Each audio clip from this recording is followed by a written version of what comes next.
Welcome back, everybody. You are watching PTN, and as you know, this is the Pocono Television Network here with Miss Ashley. So happy to see all of you again. First of all, big shout out to the Lodge at Woodlock, John Kiesendahl and his team. Amazing folks. They treated us like gold. Thank you so much. They'll do the same for you. I, unfortunately, not by John Kiesendahl and Woodlock, but by someone else, was unceremoniously cast aside in talking about that SPOB. I don't know who did that. I brought in the expert. That would be me. That would be her. But guess what? You'll be able to see it. You'll love it. Ashley did a wonderful job. We encourage you to watch that.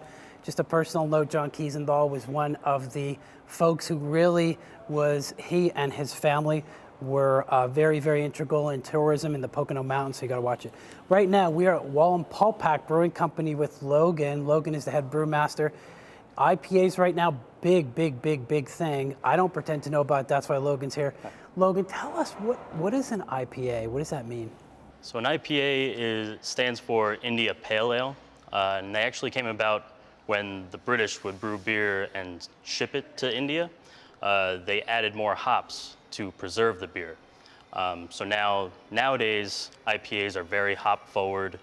You'll get a lot of citrus notes out of them usually, but there's a whole myriad of flavors that you can get from hops today.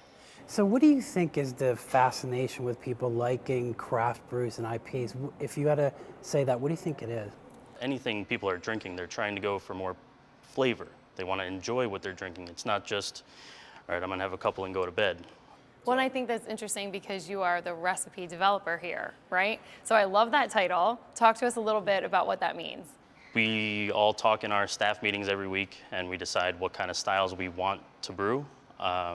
And then I go back and I research styles if I don't know them as well, or a lot of stuff. I've been brewing for a little over 3 years. So at the Pennsylvania Farm Show, they did a beer competition this year, and we won 4 awards actually, which was fantastic for us. Very surprising. That's incredible. It's awesome for us. And one of the awards you were speaking about was using all of Pennsylvania ingredients, right? Correct. Which I think that's pretty cool.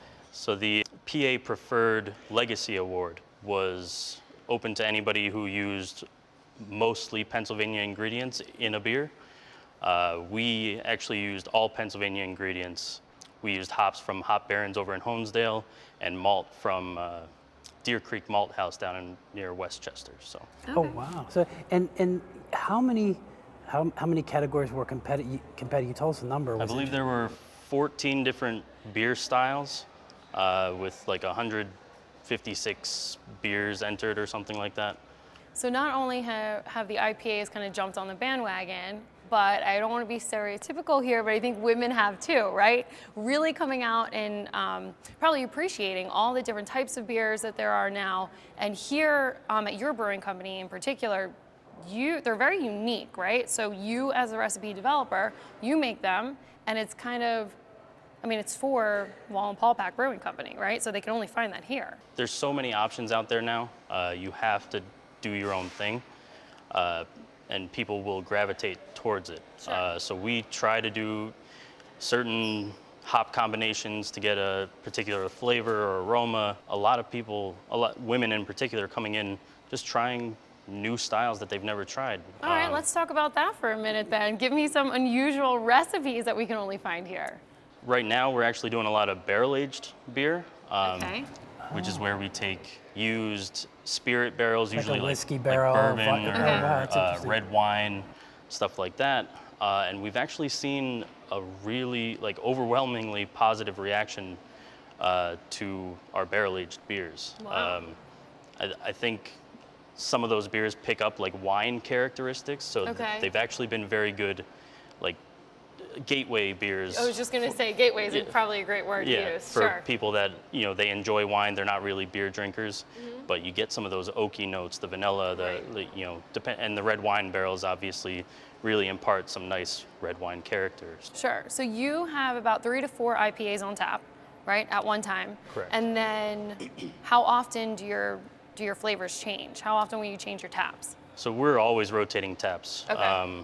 We distribute over in Scranton, Wilkes-Barre area quite a bit. Right. So our batches move pretty quick, which has been great for us here to really keep everything fresh. Because you come here, you have food, like some places you go to, it gets kind of old. You don't want to go back as often. Sure. So it's huge for us to be able to rotate them.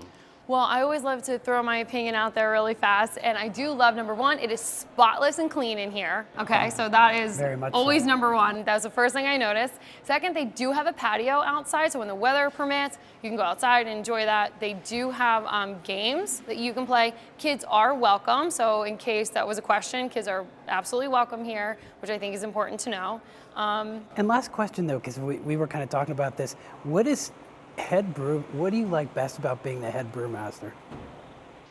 Being the head brewer is awesome. Honestly, like I said, I've been brewing for a little over 3 years. This is my third brewery, so every other place I was either an assistant or just a shift brewer. So you don't really get that creative freedom, like Sure. the recipe development. Right. I've never been able to do that professionally.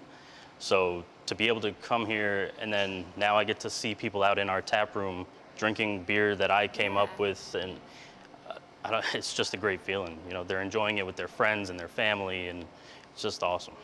Well, and the great thing too is you heard it. There have been a number of awards that Wallenpaupack Brewing Company has achieved, and Logan has been a big part of that. We're proud to have him here in the Pocono Mountains, along with Wallenpaupack Brewing Company. So for Ashley, I'm Chris. You're watching PTN, the Pocono Television Network.